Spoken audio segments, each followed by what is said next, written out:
इस वीडियो में मैं आपको इंटीग्रेशन के कॉन्सेप्ट को एक्सप्लेन करूंगा।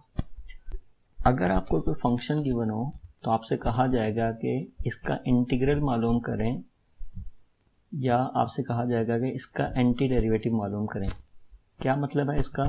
तो इस स्लाइड में आपको मैं एब्स्ट्रैक्ट यानी ख्याली तरीके से बताऊंगा और अगली स्लाइड्स में मैं इसको एग्जाम्पल से एक्सप्लेन करूंगा। तो पहले आपने पढ़ा था कि अगर एक फंक्शन गिवन हो तो उसका हम डेरिवेटिव मालूम करते हैं और उसको लिखने का एक शॉर्ट तरीका होता है कि आप एफ प्राइम एक्स लिखें। तो यहाँ पे आपको फंक्शन गिवन था, आपने इसका डेरिवेटिव मालूम किया। अब मैं इसका रिवर्स प्रोसेस करना चाहता हूँ।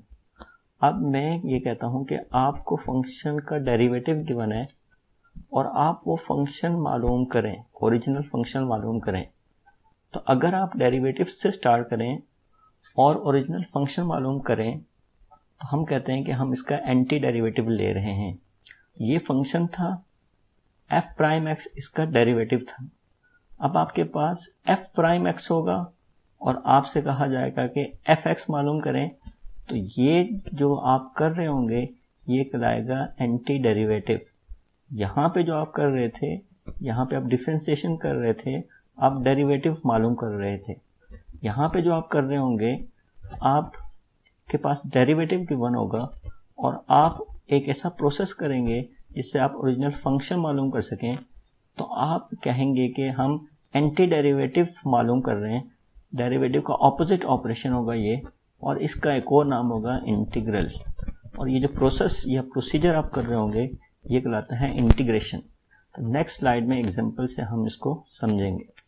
तो आपके पास यहाँ पे एक फंक्शन है f x equals x4 plus 3x minus 9, और क्वेश्चन ये है कि what function did we differentiate to get following function. अब ये नहीं कहा जा रहा है कि इसका डेरिवेटिव मालूम करें, तो आपने एक ऐसा फंक्शन मालूम करना है जिसका डेरिवेटिव लें तो ये वाला फंक्शन आ जाए। उसके लिए आप रिकॉल करें पावर रूल। एक्स एन का डेरिवेटिव लेते थे तो होता था n x n minus 1। For example अगर एक्स क्यूब आ जाता था तो उसका आप डेरिवेटिव लेते थे तो पावर शुरू में आती थी, ऊपर से एक पावर कम हो जाती थी, तो 3 में से 1 माइनस करें 2 आता है। अब हम चाहते हैं कि किसका डेरिवेटिव लें तो ये चीज़ है, ये फंक्शन है। तो हम इसको टर्म बाय टर्म देखते हैं। तो पहले हम देखते हैं x4, किस चीज़ का डेरिवेटिव लिया जाए कि x4 आ जाए। तो पावर रूल को देखें, हम ऐसा फंक्शन चाहते हैं जिसका डेरिवेटिव लें तो x4 आ जाए। तो पावर रूल में यहाँ n अगर हो उसका डेरिवेटिव लेते तो ये n माइनस 1 होता था। फॉर एग्जाम्पल अगर यहाँ 3 होता था तो डेरिवेटिव लेने से 2 हो जाता था। अगर हमें यहाँ 4 चाहिए तो जिस चीज़ का हम डेरिवेटिव ले रहे हैं वहाँ पे जो x है उसकी पावर 5 होगी, तब भी उसका डेरिवेटिव लें तो पावर 4 आ जाएगी। तो 5 का डेरिवेटिव लेंगे तो पावर 4 आ जाएगी। लेकिन प्रॉब्लम यह है कि हमें यहाँ सिर्फ चाहिए x4। लेकिन यहाँ पे आप देखें x टू पावर 5 का मैं अगर डेरिवेटिव लूँ तो 5x4 आएगा, लेकिन हमें यहाँ पे 5 नहीं चाहिए। तो उसके लिए हमें क्या करना पड़ेगा, यहाँ पे 5 से डिवाइड करना पड़ेगा। अब आप देखें हमने यहाँ पे क्या किया है, 1/5 x/5 लिखा है। तो इसका डेरिवेटिव लें, 1/5 कांस्टेंट डेरिवेटिव से बाहर आ जाएगा, बाकी क्या रह गया x5। इसका डेरिवेटिव लें तो 5x4 आ जाएगा। 5 कैंसिल आउट हो गया तो x4 रह गया। तो हमने क्या किया, एक फंक्शन मालूम किया 1/5x5 जिसका डेरिवेटिव लें तो आपके पास x4 आ जाएगा। तो 1/5 x5 का डेरिवेटिव लें तो आपके पास x4 आ जाएगा। अब हमें यहाँ पे 3x लाना है, तो यही प्रोसीजर आप करेंगे। तो फॉर एग्जाम्पल आपके पास 3/2 x² आएगा। तो ये आप खुद देखिएगा, ठीक है, मैं आपको चेक करवा रहा हूँ। d/dx 3/2 x², 3/2 कांस्टेंट डेरिवेटिव से बाहर आ जाएगा, बाकी रह जाएगा x²। x² का डेरिवेटिव 2x होता है, 2 कैंसिल आउट हो जाएगा तो 3x रह जाएगा। तो आपके पास ये 3x आ गया। इस तरह से अगर आपको -9 चाहिए, किस चीज़ का डेरिवेटिव लें -9 आता है, तो वो -9x होगा। नोट करें -9 कांस्टेंट है बाहर आ जाएगा और x का डेरिवेटिव 1 आ जाएगा। इस तरह से जब इनको कंबाइन करेंगे 1/x5 तो जब आप इनको कंबाइन करेंगे 1/5x5 3/2x² -9x, तो इन तीनों के कॉम्बिनेशन को मैं बोलता हूँ fx। अब आप नोट करें, मैं इसका डेरिवेटिव लूँ तो क्या आएगा। अगर मैं इसका डेरिवेटिव लूँ f'(x) का, तो हमने यहाँ पे ऊपर देखा था 1/5x5 का डेरिवेटिव x4 आता है, तो 1/5x5 का डेरिवेटिव x4 आ जाएगा, 3/2x² का डेरिवेटिव 3x आ जाएगा, -9x का डेरिवेटिव -9 आ जाएगा। तो आपने क्या देखा यहाँ पे कि fx जो हमने मालूम किया है, इसका डेरिवेटिव लूँ, ये चेक कर रहा हूँ मैं एक तरह से, तो x4 + 3x -9 आ रहा है, यानी ओरिजिनल फंक्शन आ रहा है। तो क्वेश्चन क्या था, what function did we differentiate to get the following function. किस फंक्शन का डेरिवेटिव लिया जाए तो ये आ जाएगा, तो वो ये वाला फंक्शन आ गया। इसका डेरिवेटिव लेंगे तो ओरिजिनल फंक्शन आ जाएगा, और ये मैंने उसको चेक किया। लेकिन आप लोगों को ये पता है कि कांस्टेंट का डेरिवेटिव 0 आता है। तो अगर मैं इस ओरिजिनल फंक्शन में कोई कांस्टेंट ऐड कर देता, फॉर एग्जांपल 9, तो अब मैं इसका डेरिवेटिव लेता तो क्या आता, इसका डेरिवेटिव x4 आएगा, इसका डेरिवेटिव 3x आएगा, इसका डेरिवेटिव -9 आएगा, लेकिन 9 का डेरिवेटिव क्या आएगा, 0 आएगा, यानी ओरिजिनल फंक्शन आ जाएगा। अगर मैं 9 की जगह फॉर एग्जांपल 5 रखता, 5 के बजाय फॉर एग्जांपल 2 रखता, कोई भी कांस्टेंट रखता, उसका डेरिवेटिव हमेशा क्या आता, 0 आता। इसका मतलब ये है कि इसकी जो जर्नल फॉर्म है उसके लिए आपको एक कांस्टेंट ऐड करना पड़ेगा। इस कांस्टेंट को ऐड करने से जो फंक्शन है उसके अंदर हमने c को ऐड कर दिया है, लेकिन इसका अगर डेरिवेटिव लेंगे तो वापस ओरिजिनल फंक्शन ही आएगा, वापस हमारे पास x4 + 3x -9 ही आएगा। सेंटर आइडिया हुआ कि हमने यहाँ पर स्मॉल f के करस्पॉन्डिंग एक कैपिटल F, एक नया फंक्शन मालूम किया है, सच दैट इस कैपिटल F वाले फंक्शन का डेरिवेटिव लें तो वापस स्मॉल f यानी पुराना फंक्शन आ जाएगा। ओके, यहाँ से हम फंक्शन को प्रॉपरली डिफाइन कर सकते हैं। तो उसके लिए आप देखें, स्मॉल f हमें गिवन था, हमने कैपिटल F मालूम किया है, सच दैट इस कैपिटल F का डेरिवेटिव लें तो वापस स्मॉल f यानी ओरिजिनल फंक्शन आ जाएगा। तो ये जो कैपिटल F है ये इस ओरिजिनल फंक्शन का एंटी डेरिवेटिव है। क्यों? क्योंकि इस कैपिटल F का डेरिवेटिव लिया जाए तो स्मॉल f आएगा, तो स्मॉल f का एंटी डेरिवेटिव क्या होगा, कैपिटल F। तो यहां से हम इसको डिफाइन करते हैं। तो ये वही बात है कि अगर आपके पास एक फंक्शन था fx, इस fx फंक्शन का जो एंटी डेरिवेटिव है वो कैपिटल F है, सच दैट इस तरह से है कि इस कैपिटल F का अगर मैं डेरिवेटिव लूँ तो स्मॉल f आएगा। अगर हम कैपिटल F का डेरिवेटिव लें तो स्मॉल f आता है। तो अब आप देखें यहाँ पे कैपिटल F का डेरिवेटिव लिया तो स्मॉल f आया। तो दोबारा अगर आप देखें, एक आपके पास फंक्शन था, आपने उससे रिलेटेड एक नया फंक्शन मालूम किया, सच दैट इस नए फंक्शन का डेरिवेटिव स्मॉल f है।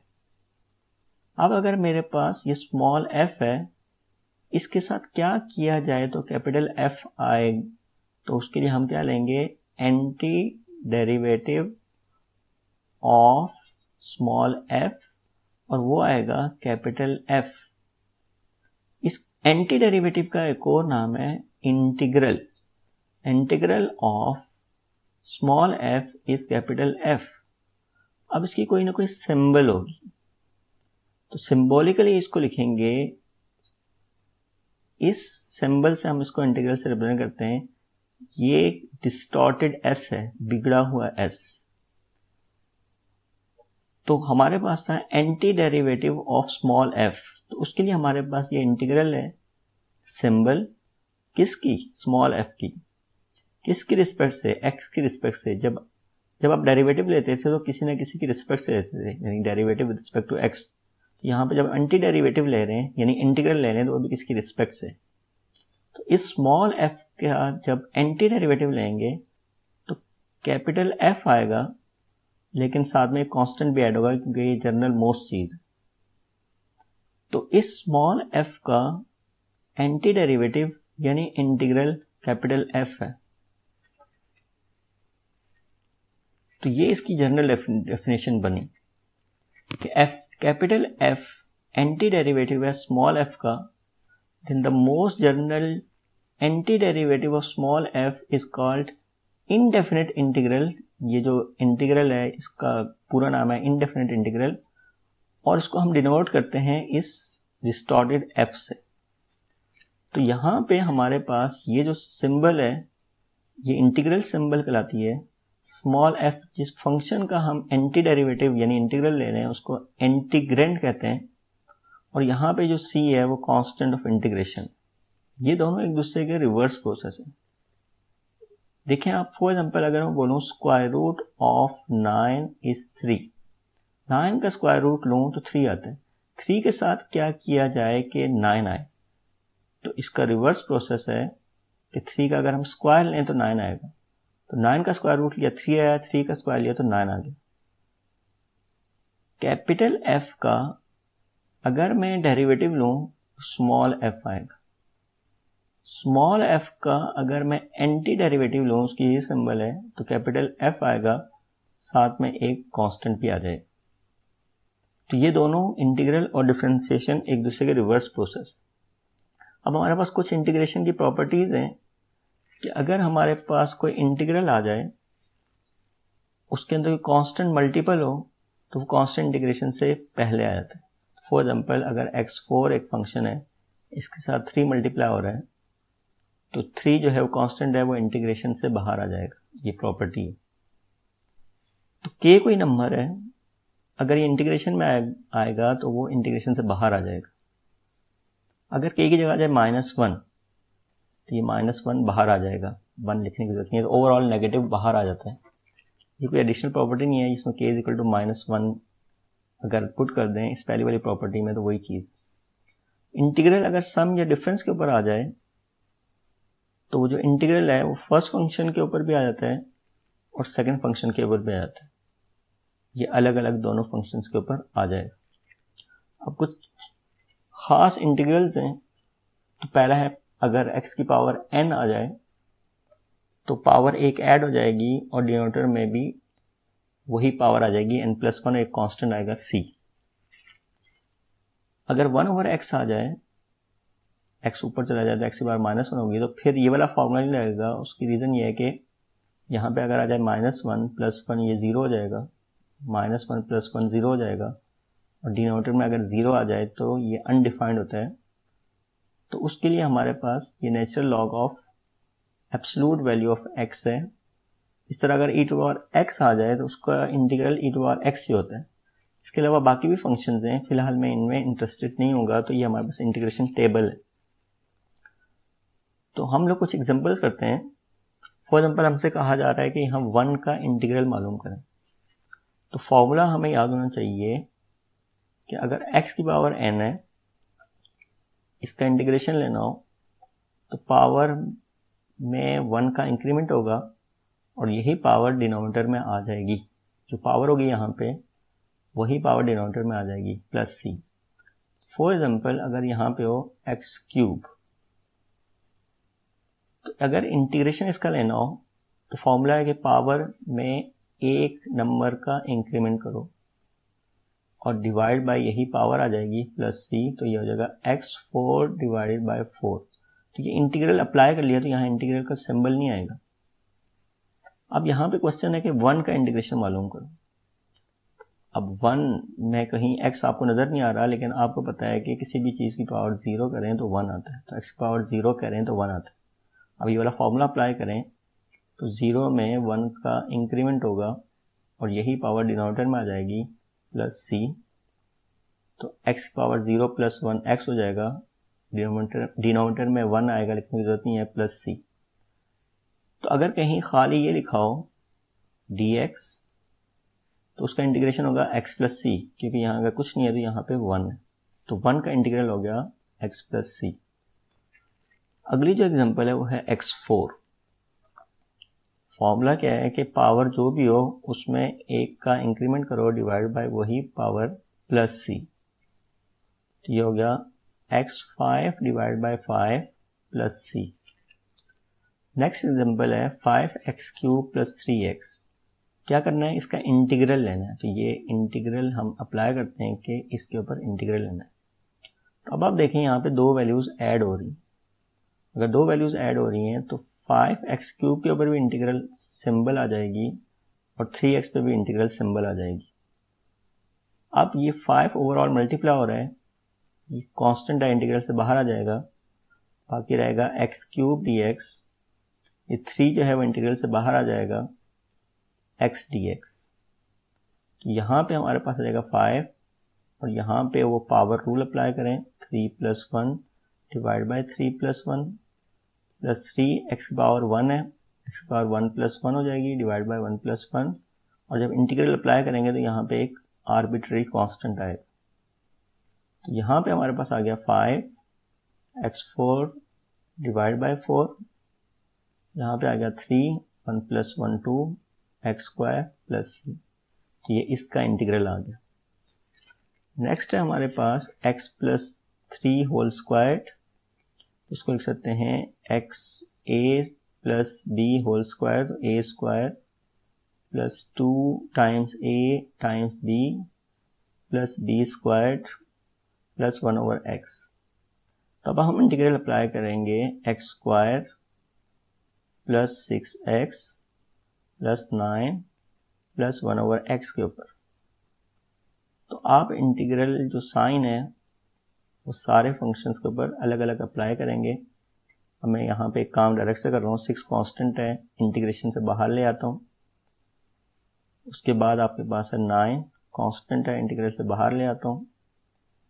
उसके बाद आपके पास है 1/x और इंटीग्रल अप्लाई कर। मैं ये काम डायरेक्ट से कर रहा हूँ। x² का जब इंटीग्रेशन करेंगे तो पावर एक ज़्यादा जाएगी, जो क्या होगा x³ डिवाइड बाय वही पावर 2 + 1 3 प्लस 6 x की पावर 1 है, स्क्वायर हो जाएगा और डिवाइड बाय यही पावर 2 प्लस 9। खाली dx का इंटीग्रेशन मैंने आपको ऊपर बताया था, खाली dx और उसका इंटीग्रेशन x प्लस c आएगा। तो यहाँ पे आपके पास आ जाएगा x और 1/x का इंटीग्रेशन होगा नेचुरल लॉग ऑफ x। ये अंडरस्टूड होगा कि ये पॉजिटिव वैल्यू है। आपने हर टर्म के लिए अलग अलग कांस्टेंट नहीं लिखना, क्योंकि सारे कांस्टेंट्स को ऐड करेंगे तो एक ही कांस्टेंट आएगा। ये 2 3 6 आ जाएगा। तो ये इसका इंटीग्रेशन आ गया। ओके, तो हमने कुछ एग्जांपल्स पढ़ी, इसमें हमने इंटीग्रेशन निकालना सीखा। अब हम ये देखना चाहते हैं कि इंटीग्रेशन हमें ज्योमेट्रिकली क्या बताता है। तो ज्योमेट्रिकली इंटीग्रेशन के लिए हम जो कॉन्सेप्ट लेके आते हैं वो है डेफिनेट इंटीग्रल। तो ये हमारे पास अगर कहीं पे अप्लाई हो रहा है तो ये इनडेफिनेट इंटीग्रल है, इसकी आप एग्जैक्ट वैल्यू मालूम नहीं कर सकते। लेकिन अगर यहाँ पे इंटीग्रेशन की लिमिट्स आ जाए, फॉर एग्जाम्पल यहाँ 2 आ जाए, यहाँ 5 आ जाए, तो इस तरह का जो इंटीग्रल है उसकी खास वैल्यू आएगी, तो वो कहलाता है डेफिनेट इंटीग्रल। तो यहाँ पे हम डेफिनेट इंटीग्रल की बात करेंगे। तो अगर हमारे पास एक फंक्शन है, उसके ऊपर अगर आप ये ऐसा इंटीग्रल अप्लाई करें जिसकी लिमिट्स भी हैं, ये लोअर लिमिट है या अपर लिमिट है, तो ये हमें क्या बताता है। तो आपको पता है कोई फंक्शन है कोई भी, तो उसको आप प्लॉट कर सकते हैं। अब यहाँ पे आपको पता है कि x की वैल्यूज हैं और यहाँ पे आपको पता है कि y की वैल्यूज हैं, जो कि हमारा फंक्शन है। ओके, x की कोई खास वैल्यू है a, तो फॉर एग्जाम्पल वो है ये a। ऐसी खास वैल्यू है वो है b, तो ये हमारे पास है b। अब ये जो हमारे पास फंक्शन है जो यहाँ से लेकर यहाँ तक स्टार्ट हो रहा है, तो इसका यहाँ से यहाँ एरिया कैलकुलेट करें, ये एरिया कितना आ रहा है। तो वो एरिया अगर आप कैलकुलेट करें और ये वाला इंटीग्रल कैलकुलेट करें तो दोनों का रिजल्ट एक ही आएगा, जिसका मतलब ये है कि ये जो डेफिनेट इंटीग्रल है fx from a to b, ये आप बताता है area between the interval a and b। तो इसको लिखने का तरीका ये होता है, इंटरवल को a से b तक का इंटरवल। ओके, तो फॉर एग्जांपल आपको पता है कि अगर ये नंबर होता 2 और ये नंबर होता 5, तो 2 और 5 के दरमियान इनफिनाइट नंबर्स हैं। तो अगर आप ये सिंबल लिखते हैं तो उसमें 2 और 5 इंक्लूडेड होंगे। इस स्क्वायर ब्रैकेट का मतलब है कि 2 और 5 को भी इंक्लूड करो। ये इंटरवल के लिए हमारे पास सिंबल होती है। तो हमारे पास ये जो एक्सप्रेशन है from a to b f of x dx, it describes area under the graph of fx on the interval from a to b। तो इसको एग्जांपल से समझते हैं। तो हमारे पास एग्जांपल में फंक्शन है fx और a है वहां 2 और b हमारे पास 8। अगर fx 3 है तो ये कांस्टेंट फंक्शन है, इसको अगर हम प्लॉट करें तो आपके पास ये जो आप लाइन नजर आ रही है आपको ब्लू वाली, तो ये हमारे पास फंक्शन है fx इज इक्वल टू 3। तो ये नजर आ रहा है 2 है, ये 3 है। a की वैल्यू 2 है और b की वैल्यू 8। अब आपको ये बताया कि ये बन रही है एक रेक्टेंगल, और इस रेक्टेंगल में एरिया अगर कैलकुलेट करना हो तो उसका फॉर्मूला होता है लेंथ इनटू ब्रेथ। तो ये हमारे पास है लेंथ और ये हमारे पास है ब्रेथ। तो इसमें अगर आप देखें तो यहां से यहां तक 2 है और यहां से लेकर यहां तक 8 है, तो लेंथ हमारे पास 6 आ रही है और ब्रेथ हमारे पास यहां से यहां तक आपको नजर आ रहा है, ये 2 है तो ये 3 है तो 3 है। तो ये सीधा सीधा आपको एरिया मिल जाएगा रेक्टेंगल के फॉर्मूले से, जो कि होता है हमारे पास लेंथ इंटू ब्रेथ। तो यहाँ लेंथ है 6 और ब्रेथ हमारे पास है 3, तो 6 3 18 आ गया। लेकिन हम तो इंटीग्रेशन पढ़ रहे थे, तो इंटीग्रेशन कहाँ पे रहेगी? तो हमारे पास एरिया का फॉर्मूला ये होता है integration from a to b fx dx। अब fx हमारे पास जो फंक्शन है वो 3 है और a जो है वो हमारे पास 2 है और b हमारे पास 6 है। 3 कांस्टेंट है, इंटीग्रेशन से बाहर आ जाएगा, खाली रहेगा dx। अगर हमारे पास यहाँ पे इनडेफिनेट इंटीग्रल होता, यानी लिमिट्स ना होती, तो 3 कांस्टेंट होता, इंटीग्रेशन से बाहर आ जाता और dx का इंटीग्रेशन हो जाता x। लेकिन आप देख सकते हैं यहाँ पे हमारे पास डेफिनेट इंटीग्रल है। अब अगर डेफिनेट इंटीग्रल है तो इस केस में हम क्या करते हैं, यहाँ पे एक लाइन लगाते हैं और यहाँ लिखते हैं अपर लिमिट और यहाँ पे लिखते हैं लोअर लिमिट। तो अगर ये इनडेफिनेट इंटीग्रल होता है यहाँ पे कांस्टेंट आता है, लेकिन अगर डेफिनेट इंटीग्रल होगा यानी लिमिट्स वाला, उसमें कांस्टेंट नहीं आएगा। तो उसको इवैल्यूएट करने का तरीका ये होता है कि आप यहाँ पुट करते हैं अपर लिमिट जो कि है 8, जहां जहां x नजर आएगा उसकी जगह अपर लिमिट पुट कर देंगे। लेकिन यहाँ पे इत्तेफाक से एक ही जगह x है तो उसकी जगह 8 आ गया, दरम्यान में लगाते हैं माइनस। ये इसको इवैल्यूएशन का प्रोसीजर है कि यहाँ माइनस आएगा। फिर जहां जहां x नजर आएगा उसकी लोअर लिमिट जो कि 2 है। और अब आप देखें यहाँ पे 8 में से 2 माइनस करें 6 आ जाएगा और 6 3 18।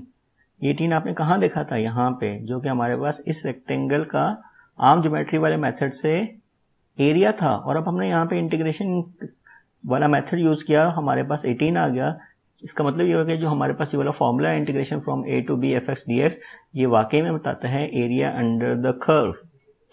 तो हमारे पास ये जो फंक्शन है इस केस में वो 3 है, तो ये तो कांस्टेंट फंक्शन है, इससे जो शेप बन रही है बड़ी रेगुलर से बन रही है, इसका एरिया कैलकुलेट करना आसान होता है। लेकिन अगर एक कॉम्प्लिकेटेड फंक्शन हो तो फिर क्या होता है? तो उस केस में हम लोग क्या करते हैं, फॉर एग्जाम्पल हमारे पास कोई फंक्शन इस तरह से है, तो इस केस में अगर मैं बोलूं कि area under the curve calculate करें यहां से यहां तक फॉर एग्जाम्पल, तो अब अगर मैं इस एरिया को कैलकुलेट करना चाहूं तो ये कोई रेगुलर शेप नहीं है, कोई खास फिगर नहीं बन रही, तो इसका अब area under the curve calculate करना मुश्किल काम होगा। तो फॉर एग्जाम्पल ये जो कर्व है ये है नेचुरल लॉग ऑफ एक्स, लेकिन कुछ भी हो सकता है। नेचुरल ऑफ एक्स में एक एग्जाम्पल बता रहा हूँ, कोई भी फंक्शन हो सकता है। लेकिन आपको नजर आ रहा है कि ये कोई रेक्टेंगल नहीं बन रहा है, कोई सर्कल नहीं बन रहा, तो इसका एरिया कैलकुलेट करना के लिए हमारे पास कोई डायरेक्ट फॉर्मूला नहीं है। इस तरह की फिगर के लिए हम ये करते हैं कि हम लोग जो पूरा कर्व है इसको छोटे छोटे रेक्टेंगल्स में डिवाइड करते हैं। फॉर एग्जाम्पल ये हमारे पास था इस तरह का कर्व, तो हम क्या करते हैं यहाँ पे छोटे छोटे रेक्टेंगल्स बनाते हैं। फॉर एग्जाम्पल यहाँ पे एक रेक्टेंगल बनाई, यहाँ पे एक रेक्टेंगल बनाई, यहाँ पे एक रेक्टेंगल बनाई, तो किसी भी साइज की आप बना सकते हैं, कोई भी रेक्टेंगल बना दें। फॉर एग्जाम्पल इस तरह से रेक्टेंगल्स बना दें और उसके बाद इस एक रेक्टेंगल का एरिया कैलकुलेट करेंगे। रेक्टेंगल का एरिया होता है length into breadth. For example ये हमारे पास पहली रेक्टेंगल है, इसकी जो विड्थ है वो है डेल्टा x1।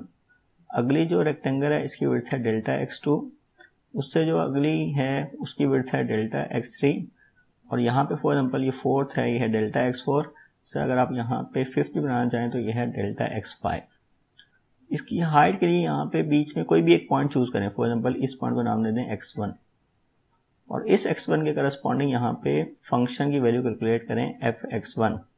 फंक्शन क्या है, फॉर एग्जाम्पल अगर ये वाला जो पॉइंट है ये 1 है और ये वाला पॉइंट जो है वो 2 है, और ये बिल्कुल आपने दरमियान में पॉइंट चूज किया, फॉर एग्जाम्पल ये 1.5 है, लाजमी नहीं कि आप दरमियान में चूज करें। और ये जो फंक्शन है फॉर एग्जाम्पल ये आपके पास है नेचुरल लॉग ऑफ x, ये जो फंक्शन है फॉर एग्जाम्पल ये आपके पास है नेचुरल लॉग ऑफ x। तो अब आप क्या करें, x का 1.5 पुट करें, जो वैल्यू आएगी that is the value of the function at particular point x1।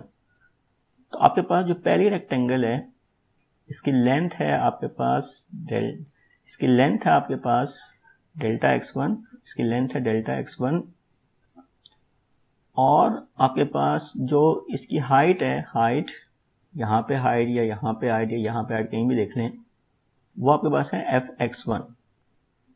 तो इसकी लेंथ और हाइट को मल्टीप्लाई किया तो ये आपके पास पहली रेक्टेंगल का एरिया आ गया।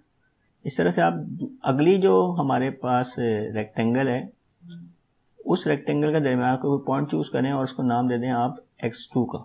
डेल्टा x2 इसकी विड्थ है, और उस x2 पे इसकी हाइट देखें आपके पास ये आ जाएगी fx2।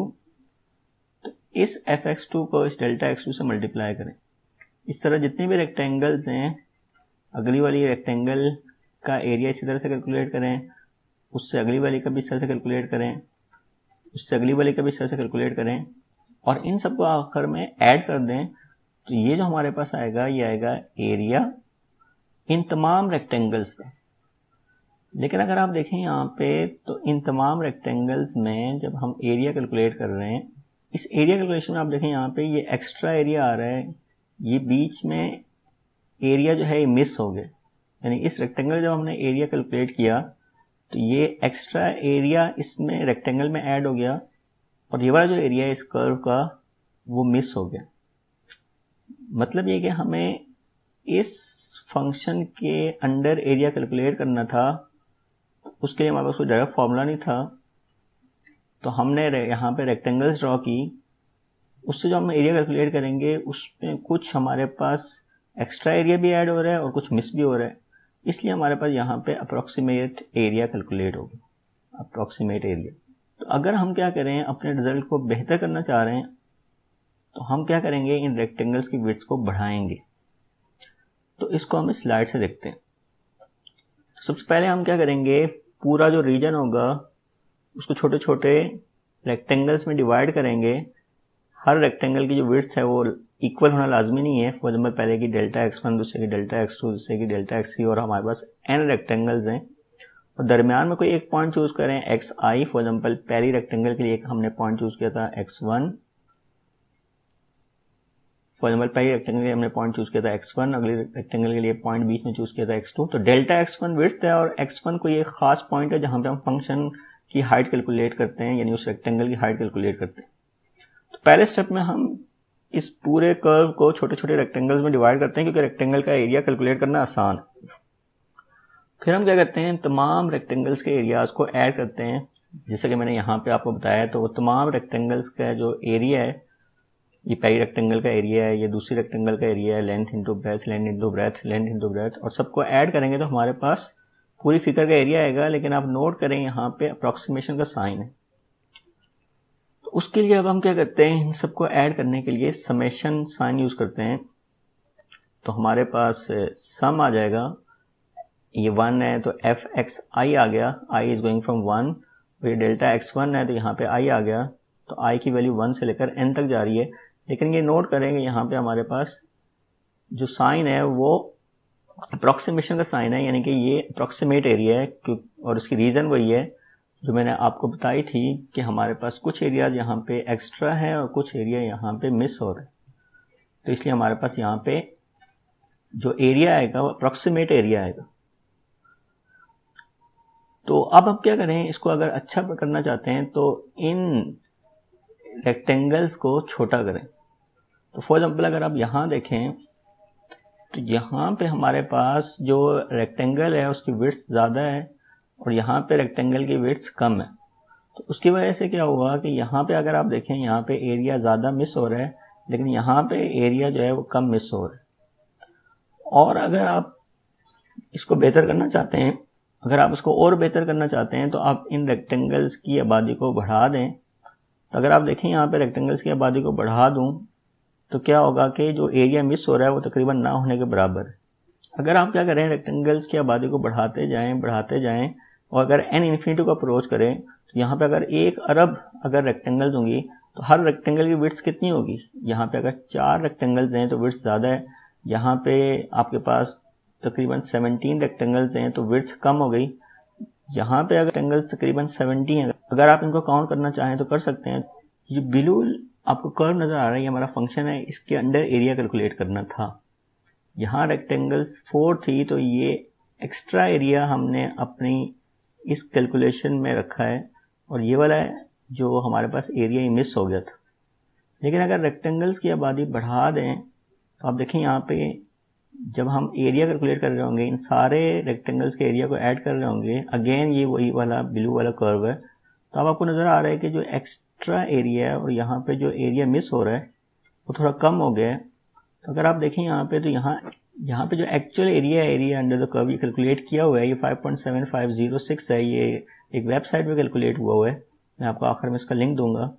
और जो हमने यहाँ पे एरिया कैलकुलेट किया 5.8005 है, हमने थोड़ा एक्स्ट्रा एरिया कैलकुलेट किया है, ये 5.75 है, ये 5.80 है, हमने ज़्यादा एरिया कैलकुलेट कर लिया। लेकिन जब रेक्टेंगल्स की आबादी बढ़ा दी तो आप नोट करेंगे 5.75 है, ये भी 5.75 है, तो अब पॉइंट के बाद 2 डेसिमल तक सही रिजल्ट आ रहा है, अगले डेसिमल में फ़र्क आ रहा है, तो हमारा जो अप्रॉक्सीमेट रिजल्ट है, जो एस्टिमेटेड रिजल्ट है वो बेहतर होगी। अगर हम रेक्टेंगल्स की आबादी और बढ़ा दें तो हमारे पास जो एस्टिमेटेड एरिया है 5.7507, ये एक्चुअल एरिया के और करीब हो गए। यहाँ तो हमारे पास 70 रेक्टेंगल्स थी तो रिजल्ट काफ़ी अच्छा हो गया है, लेकिन अगर हम n को बढ़ाते जाएं कि n अप्रोच करें इन्फिनिटी को, और इन्फिनिटी इस बात की अलामत है कि हम आबादी बढ़ाते जा रहे हैं, उसकी कोई हद नहीं है। तो अगर इसकी आबादी बढ़ती जाएगी तो जो हमारा मिसिंग एरिया है वो तकरीबन ना होने के बराबर होगा। हमारा जो एस्टिमेटेड एरिया है वो एक्चुअल एरिया को अप्रोच करे जितनी ज़्यादा रेक्टेंगल्स बढ़ाते जाएंगे। तो यहाँ पे अगर आप देखें तो यहाँ था अप्रॉक्सीमेशन का साइन, यहाँ पे अब आ गया इक्वलिटी का साइन, कब, जब n जो है वो इन्फिनिटी को अप्रोच करे। बाकी ये एक्सप्रेशन वही है। तो ये fxi क्या है, ये हाइट है, डेल्टा xi क्या है, विड्थ है। ये विड्थ कम होती जा रही है तो आबादी बढ़ती जाएगी और जो हमारा एस्टिमेटेड रिजल्ट एक्चुअल जो एरिया है इस ग्राफ के अंदर उसको मैच करेगा। तो हमें क्या कैलकुलेट करना था, इस फंक्शन fx के अंडर एरिया। और आपको नज़र आ रहा है यहाँ पे भी बिल्कुल वाज़ेह तौर पर कि जब रेक्टेंगल्स हमने उन्हें छोटी कर दी तो हमारे पास जो एरिया है इन रेक्टेंगल्स का और जो हमारे पास एरिया अंडर द कर्व है ये तकरीबन मैच कर रहा है। और ये मैचिंग कब ज़्यादा अच्छी होगी, जब रेक्टेंगल्स की आबादी बढ़ती जाएगी। उस केस में जब रेक्टेंगल्स बढ़ते जाएंगी, इस समेशन साइन को, ये ग्रीक सिंबल है सम का, इस हम सिंबल से रिप्लेस करेंगे तो ये जो सिंबल है ये s, अगर इसको यहाँ पे हम खींचातानी करें, इसकी शक्ल बिगाड़ें तो ये इस तरह से हो जाएगा। तो ये भी s है, सम, s का मतलब है सम। ये ग्रीक सिंबल है और ये लैटिन सिंबल है और ये डिस्टॉर्टेड s है, बिगड़ा हुआ s। fxi, अब जैसे जैसे आबादी बढ़ती जाएगी, i क्या था यहाँ पे 1 2 3 4 5, जब आबादी यहाँ अरबों खरबों या उससे भी ज़्यादा होती जाएगी तो अब आप इसको काउंट नहीं कर सकते, ये चीज़ हो जाएगी कंटिन्यूस। अभी ये डिस्क्रीट है, अलग अलग आपको नज़र आ रहे हैं। जैसे जैसे आबादी बढ़ती जाएगी, यहाँ पे जब आबादी बढ़ती जाएगी तो अब आप इसको गिन नहीं सकेंगे, तो ये हो जाएगा कंटिन्यूस। इसमें dx जो है वो इतना चुन्ना मुन्ना सा होगा, बहुत छोटा सा होगा, इतना छोटा होगा कि जितना आप सोच सकते हैं छोटा, उससे भी छोटा होगा dx। और fx हो गया, तो dx फॉर एग्जाम्पल पहली रेक्टेंगल की विड्थ है बहुत छोटी सी और fx उसकी हाइट है, तो ये अभी भी लेंथ इनटू ब्रेथ है। ये किसी रेक्टेंगल का आपके पास एरिया है 1, और जब आप इसको फ्रॉम a टू b, यानी कि कौन सा इनिशियल पॉइंट है for example 0, final point for example कौन सा है 5, 0 से 5 तक इसको कैलकुलेट करेंगे तो आप असल में क्या कर रहे हैं, सारी रेक्टेंगल्स के एरियाज को ऐड कर दें और आपके पास ये टोटल एरिया आ जाएगा। तो ये हमारे पास इस इंटीग्रेशन की ज्योमेट्रिकल मीनिंग हो गई कि ज्योमेट्रिकली जो हमारे पास ये जो एक्सप्रेशन है integration from a to b f x dx, ये किसी भी कर्व के अंडर जो एरिया है इसको कैलकुलेट करता है। और एसेंशियली ये क्या है, ये लेंथ इनटू ब्रेथ किसी एक रेक्टेंगल का एरिया है। और अगर आप रेक्टेंगल की विड्थ छोटे से छोटे करते जाएंगे तो आपका जो रिजल्ट है वो एक्चुअल रिजल्ट को मैच करेगा। तो इस तरह से हम एरिया कैलकुलेट करते हैं किसी भी कर्व के अंडर। तो ये ग्राफ ये इस वेबसाइट पे प्लॉट किए हैं। यहाँ पे आप रेक्टेंगल्स की आबादी को अपनी मर्जी से बढ़ा सकते हैं। तो और फिर आप ये इस वेबसाइट पे इनको ड्रॉ कीजिएगा और उसके बाद ये एरिया के अंदर आप चेंज देखिएगा कि एक्चुअल एरिया जो है जो कि आना चाहिए, जैसे जैसे रेक्टेंगल्स बढ़ाएंगे तो कैसे कैसे एस्टिमेटेड एरिया जो हम यहाँ पे इन रेक्टेंगल्स के जरिए कैलकुलेट कर रहे हैं वो एक्चुअल एरिया के करीब और करीब होता जाएगा। तो इसका जो टेक्निकल नाम है इन सम्स का वो है रिमान सम, तो इसलिए यहाँ पे ये रिमान सम लिखा हुआ है। तो आप इस लिंक पे जाइएगा और यहाँ पे इसको खुद प्लॉट कीजिएगा। तो इस वीडियो में हमने ये देखा कि जब हम इंटीग्रेशन कैलकुलेट करते हैं किसी फंक्शन का तो बेसिकली वो किसी फंक्शन का हम एंटी डेरिवेटिव कैलकुलेट कर रहे होते हैं और ज्योमेट्रिकली हम किसी भी फंक्शन के अंडर एरिया कैलकुलेट कर रहे होते हैं। और हम लोगों ने थोड़ी से फंक्शंस की प्रैक्टिस की है, आप लोग मज़ीद फंक्शंस की प्रैक्टिस कीजिएगा। चलते चलते मैं आपके लिए क्वेश्चन छोड़े जा रहा हूँ, वो ये कि आपने देखा है कि डिफरेंशिएशन कर्व के किसी पॉइंट का स्लोप यानी ग्रेडियंट मालूम करने का नाम है और integration area under the curve मालूम करने का नाम है। तो ये दोनों एक दूसरे के ऑपोजिट या रिवर्स ऑपरेशंस कैसे हैं? बज़ाहिर तो ये दिखाई नहीं दे रहा कि ये दोनों एक दूसरे के रिवर्स ऑपरेशंस हैं।